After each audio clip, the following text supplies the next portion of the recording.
अस्सलाम वालेकुम my dear student. जैसा कि आप सब जानते हैं कि मैट्रिक रिज़ल्ट 2025 अनाउंस हो चुका है और इस रिज़ल्ट में जिन बच्चों की सप्ली वगैरह आई है, आपको पता है कि रिज़ल्ट के 40 दिन के अंदर अंदर सप्ली के एग्ज़ाम होते हैं और उसके लिए एडमिशन शेड्यूल जो है वो जारी कर दिया गया है कि आपने कब तक फ़ीस जमा करवानी है।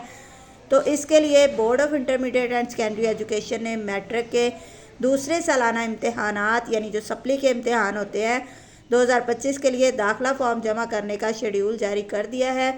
उम्मीदवार जो हैं वो दर्ज झेल तारीखों तक दाखिला जमा करवा सकते हैं सिंगल फ़ीस के साथ 7 अगस्त। अगर आप 7 अगस्त से लेट हो गए तो फिर आपको फ़ीस डबल पे करना पड़ेगी 11 अगस्त तक, और अगर आपने 11 अगस्त से भी ज़्यादा देर कर दी तो फिर आपको 3 गुना फ़ीस के साथ यानी ट्रिपल फ़ीस के साथ 15 अगस्त तक आप अपना सप्ली एग्ज़ाम का दाखिला भेज सकते हैं।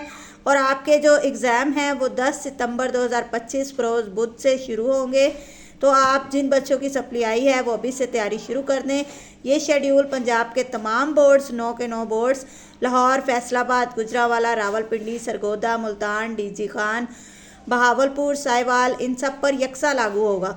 यानी इन सब की फ़ीस इन्हीं डेटों पे जमा होगी और इनके जो एग्ज़ाम है वो भी सबके 10 सितंबर से शुरू होंगे। तो जल्दी से अपने दाखिले का इंतज़ाम कर लें, अपने सप्ली एग्ज़ाम की तैयारी शुरू कर दें। और वीडियो अगर आपके लिए हेल्पफुल है तो वीडियो को लाइक करें और चैनल को सब्सक्राइब